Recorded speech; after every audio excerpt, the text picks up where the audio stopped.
Bonjour à tous. Notre adresse aujourd'hui est le château de Beau, à Besson, à quelques kilomètres de Souvigny dans l'Allier. C'est ici, à la limite du vignoble de Saint-Pourçain et du bocage bourbonnais, que se situent les deux châteaux de Beau, le château du Vieux-Beau qui date du XVe siècle et le château plus récent dit le Nouveau-Beau. Ce château dit du Nouveau-Beau fut construit à la fin du XIXe siècle. C'est ici que fut arrêté en 1944 le prince Xavier de Bourbon-Parme, incarcéré puis déporté vers Dachau en raison de sa participation à la résistance. Le château du Vieux-Beau, quant à lui, est vieux de plus de 1000 ans. Il était autrefois entouré de douves. Il était alors une maison forte, destinée à protéger ses habitants. Ces deux châteaux appartiennent aujourd'hui au prince Charles-Henri de Lobkowicz, descendant par sa mère de la famille des Bourbons. L'impératrice Zita, la dernière impératrice d'Autriche, y a résidé souvent. Et on voit ici un tableau de l'empereur Charles, qui est aujourd'hui béatifié. Et à l'arrière, à cheval, est mon ancêtre, le prince Lobkowicz. Donc c'est un lien de tout temps entre les Lobkowicz et les Habsbourg. Oui, c'est moi, il y a quelques années. Alors ça, c'est la chambre dite chambre Bourbon, chambre que nous sommes en train de finir de restaurer, avec une toile de Jouy intéressante, car c'est la découverte de l'Amérique par les Français. Et on voit les 3 fleurs de lys, d'où la chambre Bourbon. Le drapeau des Bourbons et ce lit assez extraordinaire qui est ici depuis l'origine. Alors ça, c'est la chambre dite de l'impératrice, chambre utilisée par l'impératrice Zita lors de ses nombreux séjours à Beau et par son fils, l'archiduc Otto. L'impératrice Zita étant la sœur de mon grand-père et qui, après la Première Guerre, a tout perdu. Tableau qui a été fait le jour de son couronnement, où on voit ma grand-tante Zita dans le carrosse et à ses pieds, l'archiduc Otto d'Autriche, qui lui aussi fut un grand homme, un homme important au sein du Parlement européen. Philippe de Bourbon-Bussé, donc du côté de ma grand-mère, d'où me vient la propriété, qui fit construire le nouveau château de Beau dans lequel nous sommes, dans les années entre 1860 et 1870, habillé en costume d'Henri III. Alors ça, c'est les tableaux que j'ai retrouvés, qui sont les propriétaires du vieux château de Beau, que j'ai accroché ici pour qu'ils m'encouragent dans mes projets. Alors là, nous avons Charles X, le dernier roi de France, donc le dernier Bourbon à avoir régné sur la France.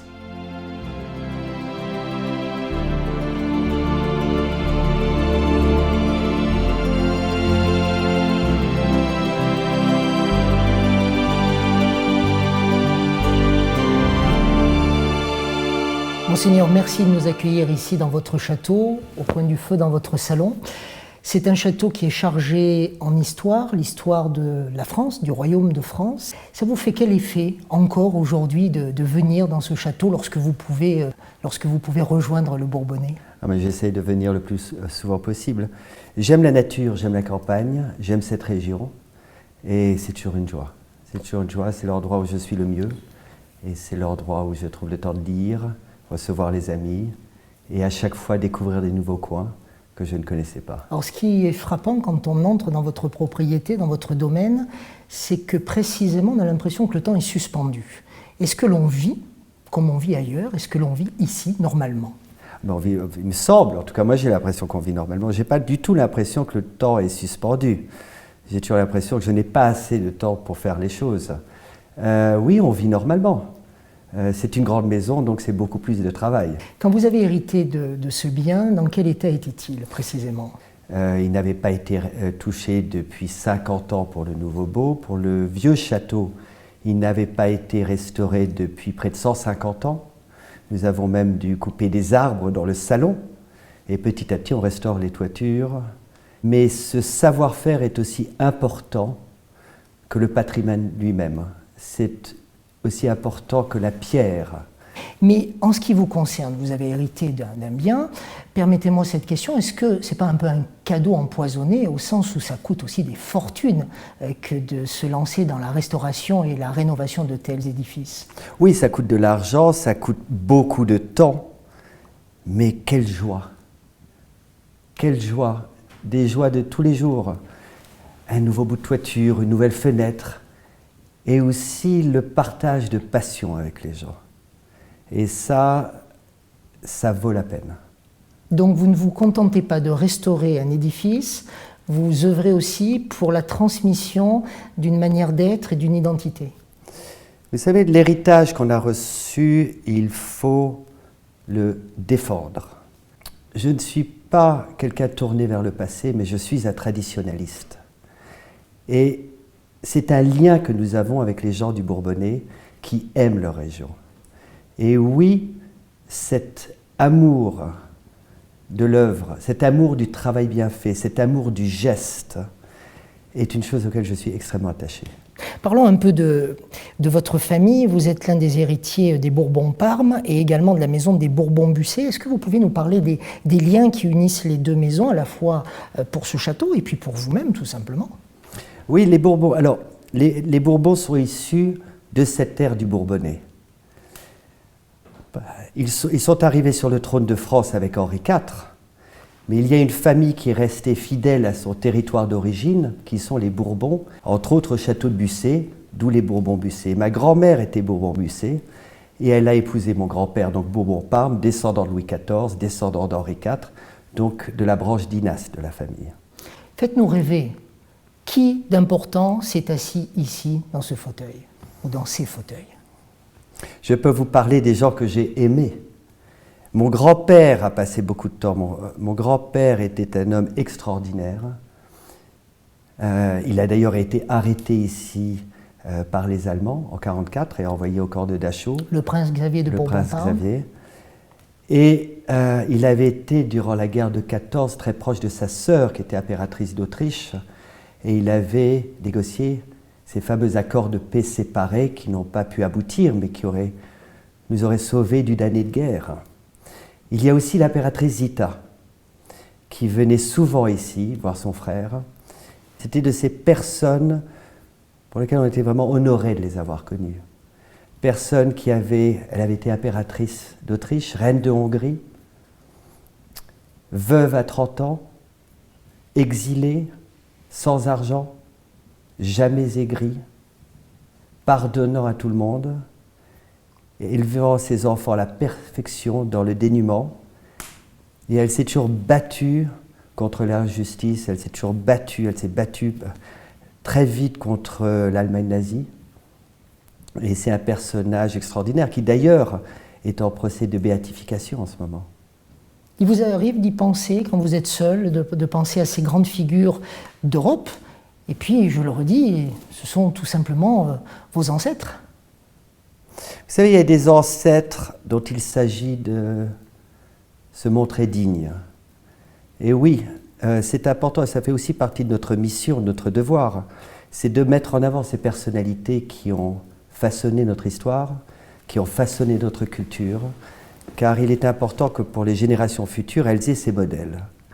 On a une mission, un devoir, oui, mais c'était une mission et un devoir que j'aime, par chance.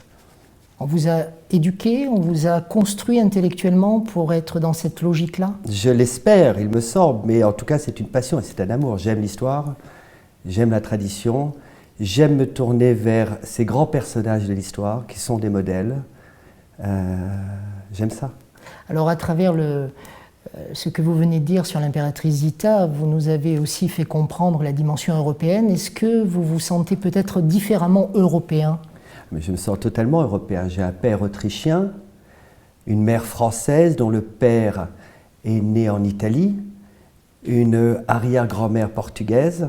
Alors je suis européen.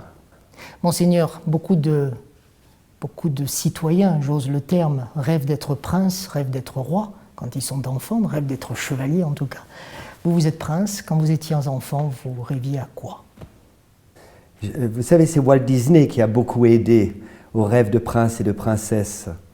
Je crois que ce qui est important, c'est qu'on soit tous nobles de cœur. Monseigneur, merci de nous avoir reçus ici dans votre salon et puis surtout dans votre château. On va quitter précisément ce lieu et se promener quelques instants avec vous et Madame Huguette Winkel, qui est déléguée pour le patrimoine, la Fondation du patrimoine ici en Pays Bourbonnais.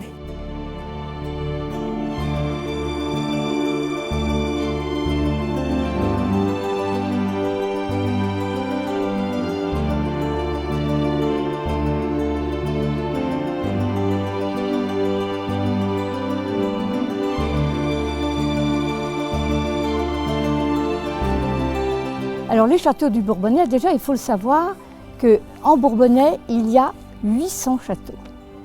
Pour le Bourbonnais qui n'est pas un très grand département, qui est plutôt dans les petits départements. Et sur ces 800 châteaux, il est classé monument historique 500 châteaux. Vous savez, aujourd'hui, avoir des maisons de ce type, c'est vrai que c'est une immense charge. Mais personne n'est seul, on ne peut rien faire tout seul. Et nous avons des tas de possibilités d'aider ces propriétaires. Alors, ça consiste à d'abord le faire connaître. Deuxièmement, faire découvrir aux propriétaires la richesse de ce patrimoine.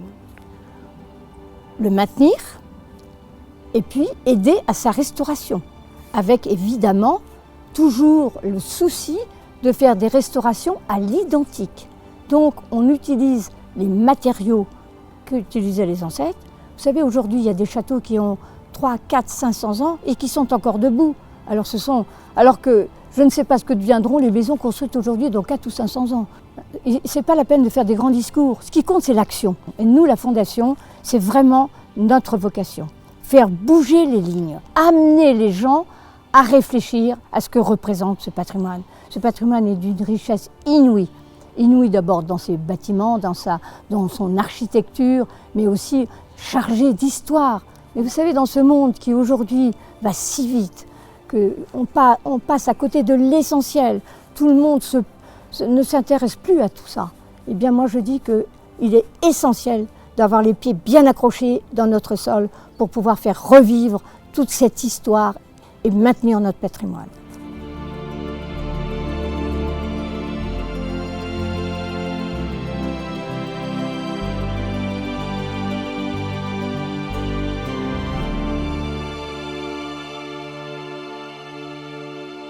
Voilà, ainsi s'achève notre numéro de Vue d'Auvergne ici au Château du Beau. Notre adresse aujourd'hui, Besson, dans le Bourbonnais. Merci au prince Charles-Henri de Lobkowicz de nous avoir accueillis chez lui. Merci aussi, bien sûr, à Georges Abicatar qui a mis en image cette émission. D'autres photos, d'autres vidéos, d'autres données multimédia à découvrir sur le site internet. Vue d'Auvergne où je vous attends dans un instant pour d'autres émissions avec aussi les liens vers l'ensemble des sites de nos partenaires qui ont rendu possible l'ensemble de notre série. A tout de suite.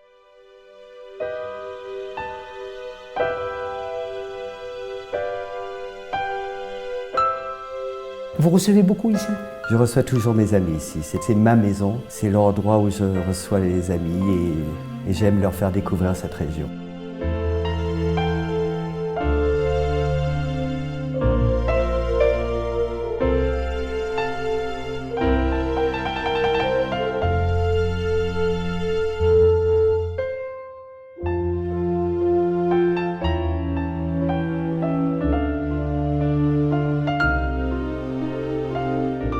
L'héritage qu'on a reçu, il faut le défendre. Je ne suis pas quelqu'un tourné vers le passé, mais je suis un traditionnaliste. Et c'est un lien que nous avons avec les gens du Bourbonnais qui aiment leur région. Et oui, cet amour de l'œuvre, cet amour du travail bien fait, cet amour du geste est une chose auquel je suis extrêmement attaché.